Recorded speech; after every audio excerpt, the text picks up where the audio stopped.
నమస్కారం. ఖమ్మం సూర్యాపేట డిసివి అంతర్జాల బోధనా కార్యక్రమంకు స్వాగతం. జిల్లా ఉన్నతాధికారులకు, ఈ యొక్క కార్యక్రమ నిర్వాహకులకు హృదయపూర్వక నమస్కారములు. విద్యార్థులకు నా యొక్క శుభాశీస్సులు. విద్యార్థులారా,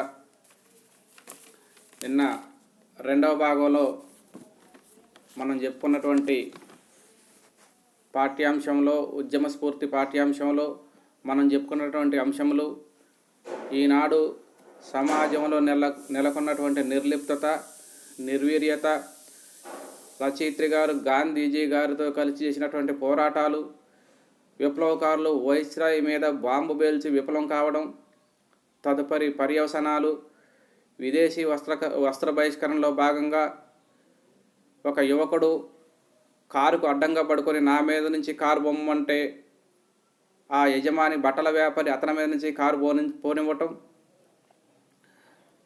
ఆ విధంగా ప్రజల్లో దేశభక్తి ఒకేసారి ఉవ్వెత్తున కెరటంలో ఎగిసిపడటం, తర్వాత 17 సంవత్సరాల మణిపాల్ అనే బాలుడు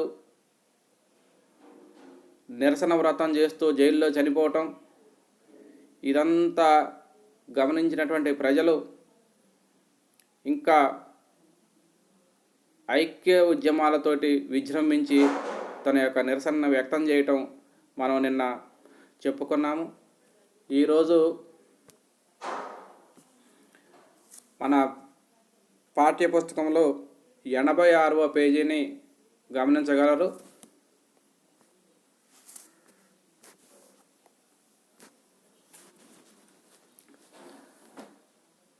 రాజ్యం సుభిక్షంగా చల్లని పాలనలో ఉంటే మనిషి తన కుటుంబం, తాను తన జీవితం గురించి స్థిమితంగా ఆలోచించగలడు, కృషి చేయగలడు. కానీ దేశం సుభిక్షంగా లేక రాజ్యంలో స్వదేశీయులే హింసాకాండకు, అవమానాలకు గురి అవుతుంటే అప్పుడు ప్రతి వ్యక్తి గుండెల్లోనూ అగ్ని రగులుతుంది. అట్లా రగలకపోతే ఆ వ్యక్తి మనిషే కాడు. రాజ్యం సుభిక్షంగా అండర్లైన్ చేసుకోండి. సుభిక్షంగా అంటే మంచిగా వర్షాలు పడి పంటలు బాగా పండి ఆహారం సమృద్ధిగా ఉండటం.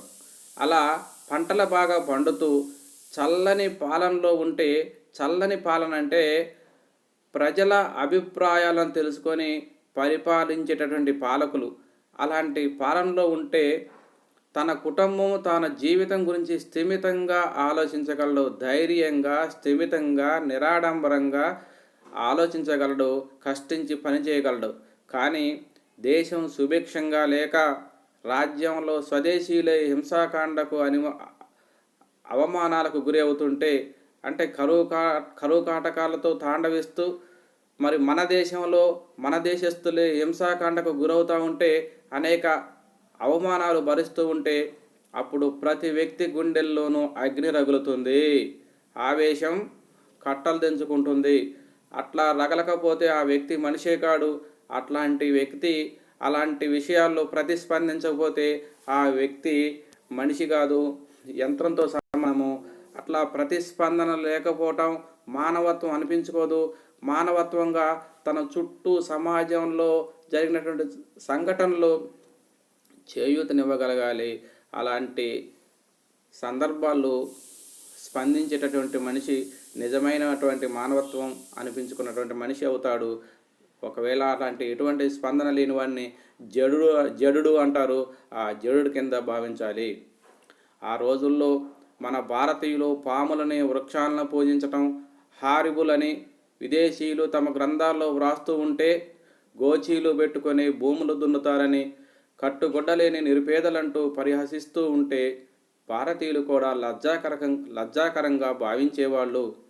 మరి పాముల్ని, వృక్షాలను పూజించటం చాలా దారుణమైన సంఘటన అని వాళ్ళు చెప్పుకునేటటువంటి వాళ్ళు. ఎందుకంటే అనాదిగా తరతరాల నుంచి వస్తున్నటువంటి మన సాంప్రదాయాలు చెట్టుని, పుట్టలో ఉన్నటువంటి పాముని, ప్రకృతిని దైవంగా భావించేటటువంటి మన భారతీయులు ఒక విశిష్టత తెలియనటువంటి ఆంగ్లేయులు ఆ విధంగా పరిహసిస్తూ ఉండేటటువంటి వాళ్ళు. భారతీయులు కూడా అలా వాళ్ళు పరిహసించటం అండర్లైన్ చేసుకోండి, హేళన చేయటం చులకనగా చూడటం. అట్లా భారతీయులు కూడా అలా వాళ్ళు చులకనగా చూస్తే దాన్ని సిగ్గుగా భావించేవాళ్ళు, లజ్జాకరంగా భావించేవాళ్ళు, సిగ్గు కలిగే విధంగా అంటే సిగ్గుపడేవాళ్ళు అన్నమాట. కానీ పాము కాల గమ్యాలకు సంకేతమని, అశ్వత్థ వృక్షం సృష్టి స్థితి లయలకు సూచకమని, ఉష్ణదేశం కనుక బట్టలెంత తక్కువగా కడితే అంత ఆరోగ్యమని విప్పి చెప్పగల గుండెలు ఎవరికొన్నాయి? భారతీయులకి అప్పుడు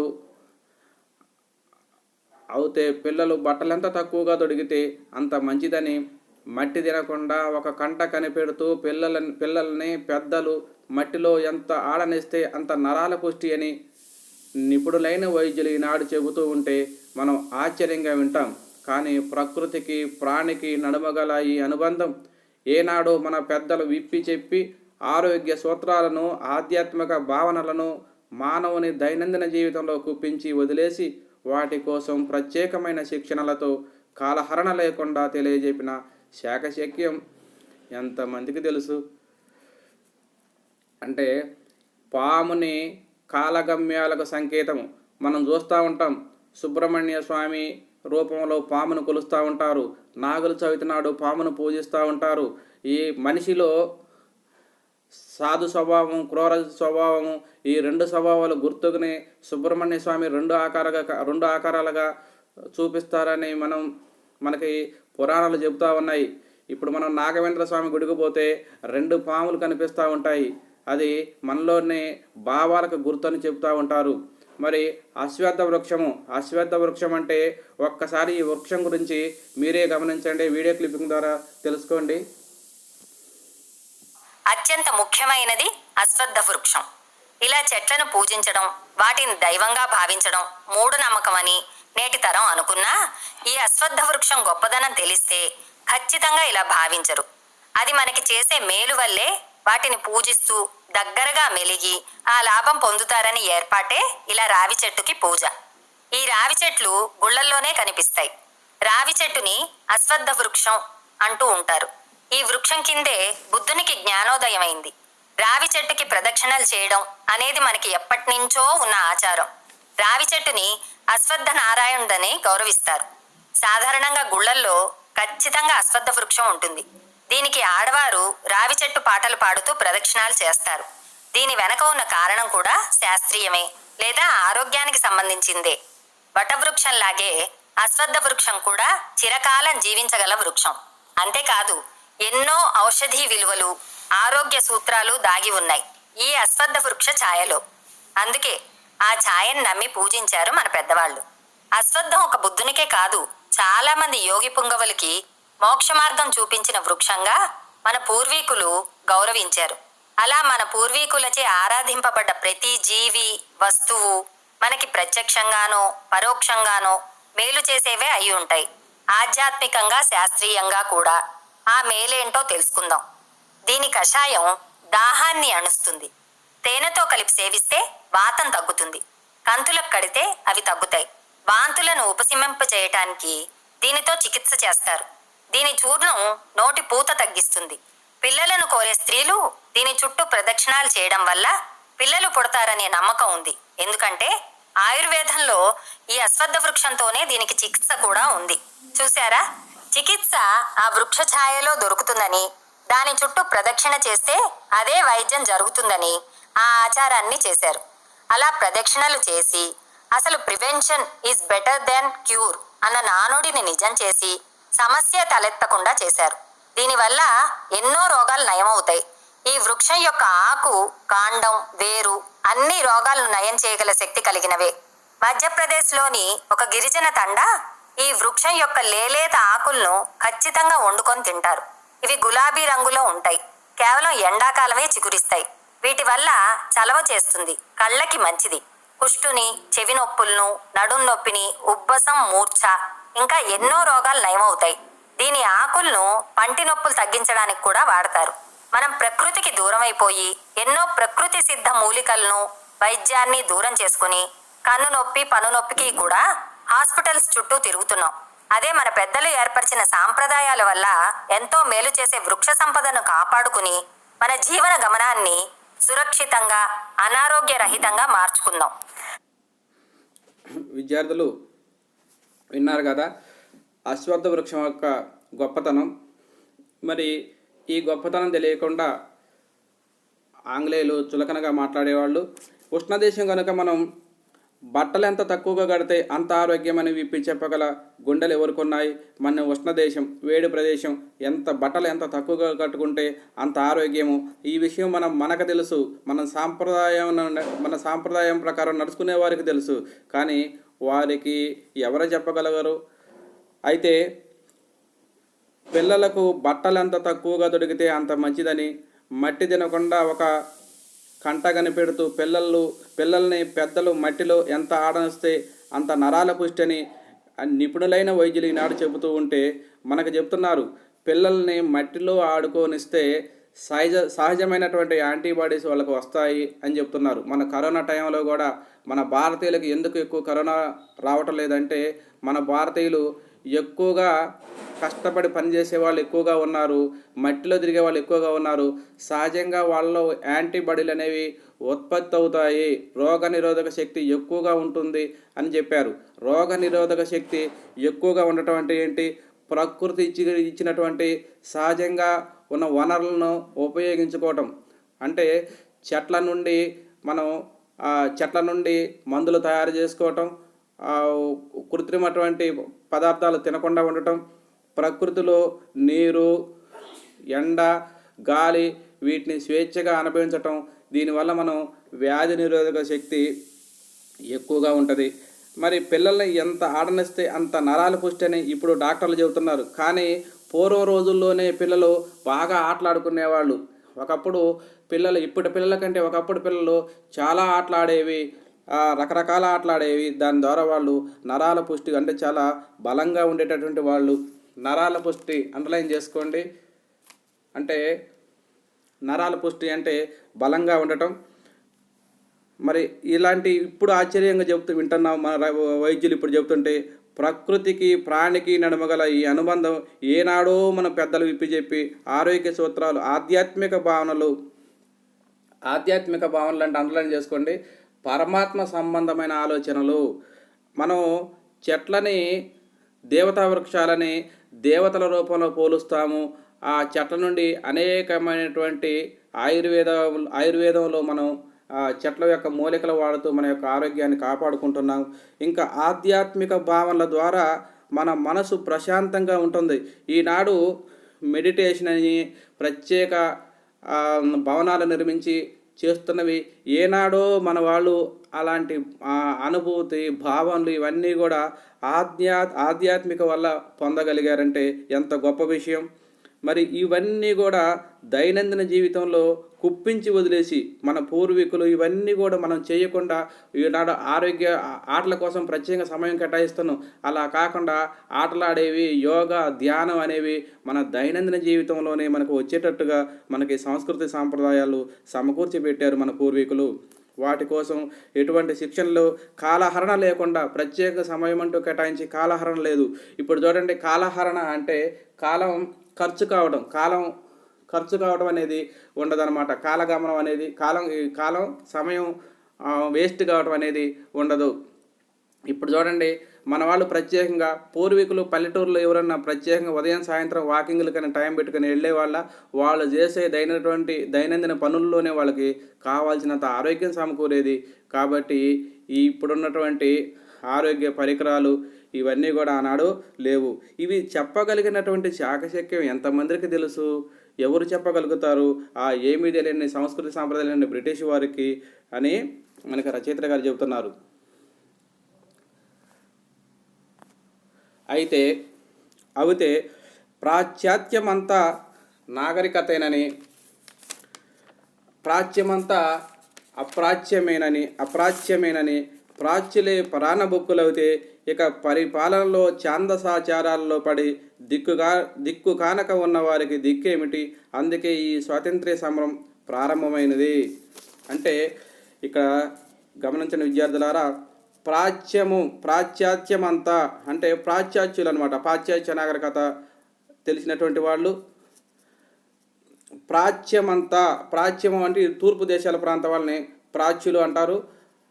అంటే ప్రాచ్యమంతా అప్రాచ్యమేనని ఆ తూర్పు దేశాల వాళ్ళు ఏమనే వాళ్ళంటే పా పాశ్చాత్య దేశాల ప్రాంతం ప్రాచ్యులు ఈ అప్రాచ్యము పాశ్చాత్య దేశాల ప్రాంతము తూర్పు దేశస్థులు మన్ని పరిపాలించడానికి వచ్చినటువంటి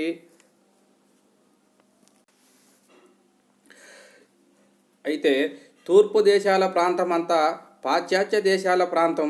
తూర్పు దేశస్థులు మరి ఈ తూర్పు దేశస్థులంతా కూడా ఇతరుల అన్నాన్ని తినుటకు వచ్చినటువంటి వారు. ఈ పరాణ బుక్కులు అంటే ఇతరుల అన్నానికి పరాణ బుక్కులు అండర్లైన్ చేసుకోండి. ఇతరుల అన్నాన్ని తినడానికి వచ్చిన వాళ్ళు ఈ ఛాందసాచారాల్లో పడి ఛాందస ఆచారాలు అంటే లోక జ్ఞానం లేని ఆచారాలు చూడండి ఇటీవల చిత్తూరు జిల్లాలో ఒక తల్లిదండ్రులే పిల్లలని ఛాందస ఆచారాలు అన్నమాట, లోక జ్ఞానం తెలియకుండా మూఢనమ్మకాలు దానితోటి అజ్ఞానులై పిల్లల్ని బలి తీసుకున్నారు, మళ్ళా బ్రతుకుతారని. ఇట్లా సైన్స్ యుగం ఇంత అభివృద్ధి చెందినటువంటి ఈ రోజుల్లో కూడా ఇట్లాంటి వారు ఉండటం, ఇట్లా ఛాందస ఆచారాలు అన్నమాట, ఇట్లాంటి వారు ఉండటం వల్ల పడి దిక్కు కానుక ఉన్నవారికి దిక్కేమిటి, అట్లాంటి ఛాందస ఆచారాలు ఉన్నవారికి దిక్కేమిటి? మరి ఈ పాశ్చాత్య దేశస్తులేమో పరాణ బుక్కు కోసం మన అన్నాన్ని దోచుకోవడానికి వచ్చారు. ఇంకా ఛాందసాచారంలో పడి కొట్టుమిట్టుకులాడేవాళ్ళు చాలామంది ఉన్నారు. ఇట్లాంటి వారికి దిక్కేమిటి? అందుకే ఈ స్వాతంత్ర సమరం ప్రారంభమైంది. అట్లాంటి వారిని రక్షించడం కోసమే, మన విదేశీయులను కాపాడటం కోసమే, ఈ పాశ్చాత్యుల్ని తరిమి కొట్టడం కోసమే స్వతంత్ర ఉద్యమం ప్రారంభమైంది. కానీ దురదృష్టము లేక దూరదృష్టి లోపమో కానీ ఈ స్వతంత్ర సిద్ధి మనకి ఈనాడు అంత సంతోషాస్పదం కావడం లేదు. అంటే సంతోషాస్పదం అంటే సంతోషం కలిగించటం లేదు. స్వతంత్రం కేవలం హక్కుల సంరక్షణార్థమే కానీ బాధ్యతాయుత ప్రవర్తనకు, కర్తవ్య పాలనకు మనకు స్వతంత్రం లభించిందన్న స్ఫురణ కొరవడటమే ఈనాటి ఈ దుస్థితికి హేతువు. అంటే మరి మన దురదృష్టమో దూరదృష్టి లోపమే కానీ స్వతంత్రం సిద్ధి మనకి ఈనాడు అంత సంతోషాస్పదం కావటం లేదు. ఎందుకని? స్వతంత్రం వచ్చినా కానీ ఎందుకు మనకు ఆ సంతోషం కలగటం లేదు? స్వతంత్రం కేవలం హక్కుల సంరక్షణార్థమేనా? మన హక్కులను కాపాడటం, మన ఆస్తులను కాపాడటం, మనకు రక్షణ కల్పించడం, ఇదేనా స్వతంత్రం వచ్చింది? మరి బాధ్యతాయుత ప్రవర్తన అవసరం లేదా? ప్రతి వ్యక్తి సమాజంలో తన బాధ్యతను, తన కర్తవ్యాన్ని నిర్వర్తించవలసిన అవసరం లేదా? స్వతంత్రం లభించిందన్న స్ఫురణ కొరవడటమే ఈనాటి ఈ దుస్థితికి హేతువు. ఈ స్థితికి కారణం ఏంటి? మనకు స్వతంత్రం లభించింది అన్నటువంటి ఆ స్ఫురణ, అలాంటి ఆ ప్రేరణ లేదు. ఆ స్వతంత్రం లభించటానికి ఏ విధంగా త్యాగాలు చేశారు, మనం ఎలా బాధ్యతతో ఉండాలి, ఆ స్వతంత్రాన్ని మనం ఏ విధంగా కాపాడుకోవాలి అన్న స్ఫురణ కొరవైంది. రాజకీయంగా పురికొల్పగలిగినంతగా ఏ నాయకుడు సాంఘిక నైతిక బాధ్యతలను ప్రజల్లో ప్రేరేపించలేకపోతున్నాడు.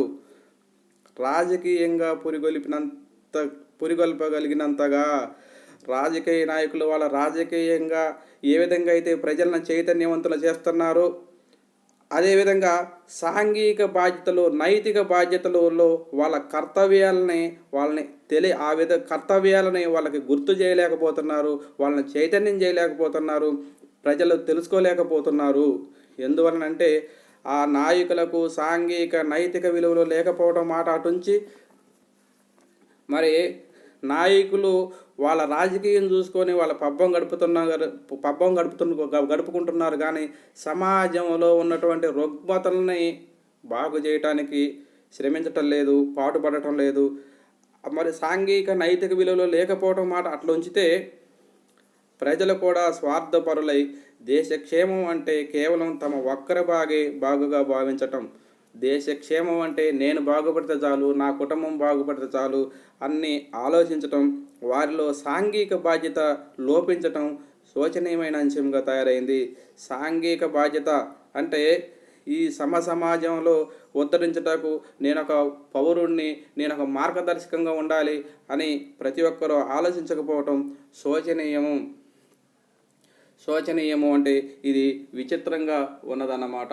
అంటే విచారించవలసినటువంటి విషయం అన్నమాట. ఈ విధంగా తయారైనందుకు దీన్ని మార్చుటకు యువత దగ్గర నుంచి ప్రతి ఒక్కళ్ళు కూడా నడుం బిగించి ఇకనైనా కానీ మనం స్వతంత్రం సిద్ధించడానికి పడినటువంటి ఆ శ్రమను ఒక్కసారి పునఃస్మరణ చేసుకొని మనలో మనం చైతన్యవంతులమై నడుం బిగిస్తే తప్ప ఈ దుస్థితి మారదని మనం చెప్పుకోవాల్సి ఉంటుంది. విద్యార్థులారా, శోచనీయమైన పదం అండర్లైన్ చేసుకోండి. తర్వాత ఆలోచించి చెప్పండి. ప్రశ్నలు ఒకసారి గమనించండి. ప్రకృతికి ప్రాణికి నడుమ గల అనుబంధం అంటే ఏమిటి? చెప్పండి. ప్రకృతికి ప్రాణికి నడుమ గల అనుబంధం అంటే ఏమిటి? అంటే ప్రకృతి ప్రాణికి దగ్గర అవినాభావ సంబంధం ఉన్నది.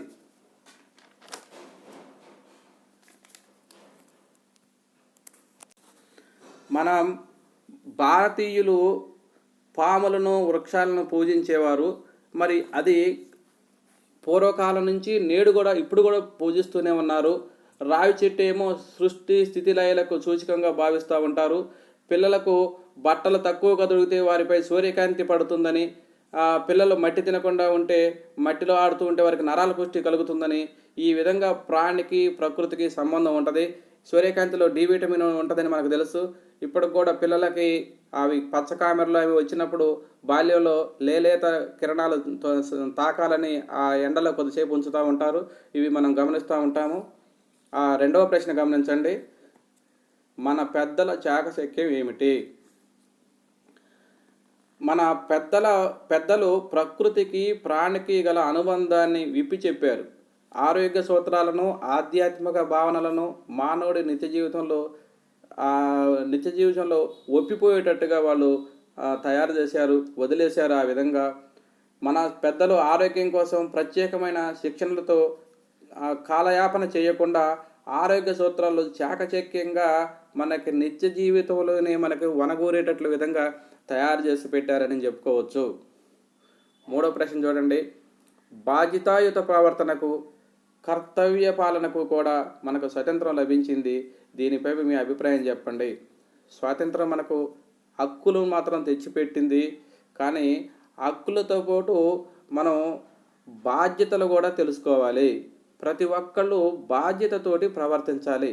అలా మన కర్తవ్యాన్ని మనం చక్కగా నెరవేర్చినప్పుడే స్వతంత్రం మనకు వచ్చినట్లుగా మనం భావించాలి. ఎట్లా స్వతంత్రం అంటే ఇష్టం వచ్చినట్లు తిరగటం, ఇష్టం వచ్చినట్టు ప్రవర్తించడం కాకుండా హక్కులను పొందినట్లే బాధ్యతలను గుర్తెరిగి సమాజంలో ఒక గుర్తింపు కలిగినటువంటి పౌరుడిగా జీవించటము అంటే నలుగురికి సేవ చేస్తూ బాధ్యతాయుతంగా జీవించటం అన్నమాట. ఈ విధంగా కర్తవ్య పాలనకు కూడా మనకు స్వతంత్రం లభించిందని మనం చెప్పుకోవచ్చు.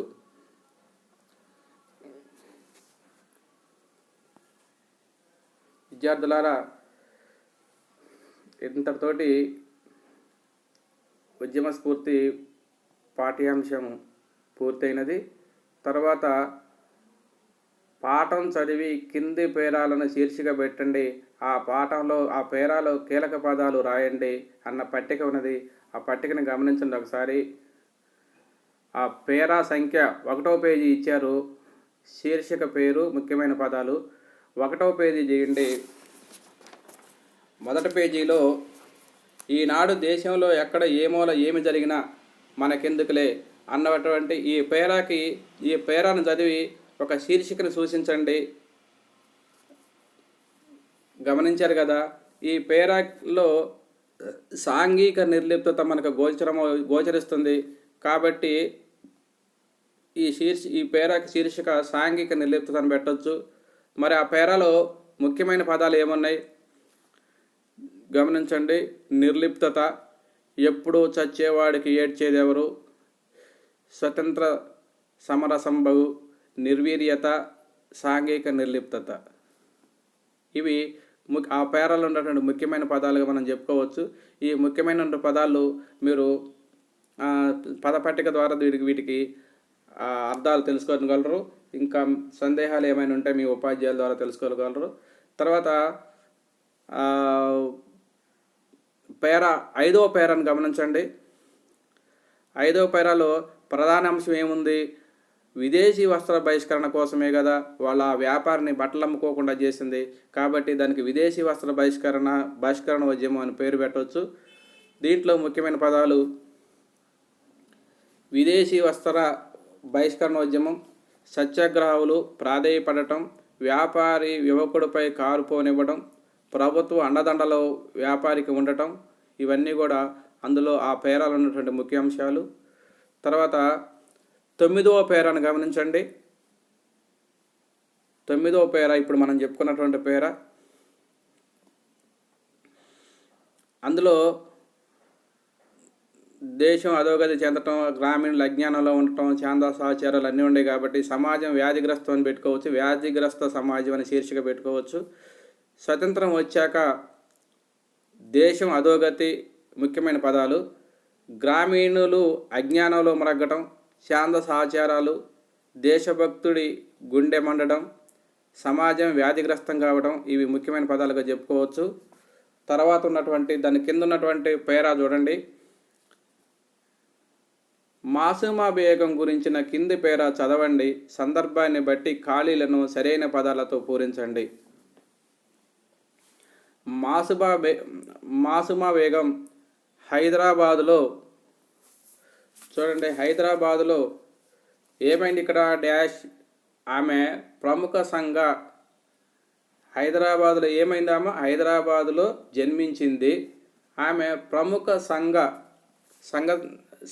ప్రముఖ సంఘంలో ఏం చేస్తూ ఉంటారు? సేవకురాలుగా ఉంది. ప్రముఖ సంఘ సేవకురాలు. నైజాం రాజ్యంలో గ్రాడ్యుయేట్ అయిన మొదటి ముస్లిం మహిళ. అంజుమన్ ఏ ఖవాన్ను స్థాపించి బీద పిల్లల కోసం హైదరాబాద్ నగరంలో 7 పాఠశాలలో ఏం చేస్తాం? ఇక్కడ పాఠశాల అంటే పాఠశాలలో స్థాపించడం కానీ నెలకొల్పింది కానీ ఏదైనా రాయొచ్చు. స్థాపించింది. హైదరాబాద్ నుంచి మంత్రి పదవి పొందిన మొదటి మహిళ మాసూమా బేగం. ఈమె చేసే పనుల్లో సేవా కార్యక్రమాల్లో ఆమె భర్త ప్రొఫెసర్ హాసిమాన్ అలీఖాన్ కూడా ఎంతో తోడ్పడ్డాడు అనొచ్చు. సహాయ సహకారాలు అందించాడు అని అనవచ్చు. తోడ్పడ్డాడు అనండి. ఎంతో తోడ్పడ్డాడు. ఈమె చేసిన సేవలకు గాను భారత ప్రభుత్వం ఏమను పద్మశ్రీ బిరుదుతో ఏం చేస్తారు? సత్కరించింది. ఈ విధంగా మనం ఒక ప్యాసేజ్ ఇచ్చినప్పుడు, ఒక పేరా ఇచ్చి పూరించమన్నప్పుడు దాన్ని అవగాహనతో అక్కడ ఏ పదాలు అయితే సరిపోతాయో వాటిని మనం ఆలోచించుకొని పూరించాలి. తర్వాత వ్యక్తీకరణ, సృజనాత్మకత అంశాలు చూడండి. వీటిని ఇంటి పనిగా మీరు ఈ పదాలను ఇంటి పనిగా మీరు ఆలోచించి సొంత మాటల్లో రాయగలగాలి. సొంత మాటల్లో సొంత ఆలోచనలతోటి రాయగలగాలి. విద్యార్థులారా, ఈరోజు ఇంతటితోటి ఈ యొక్క పాఠ్యాంశం ముగిస్తున్నాము. ధన్యవాదములు. మరి ఒక రోజు వ్యాకరణ అంశాలలో మరి ఒక రోజు కలుసుకుందాం. నమస్కారం.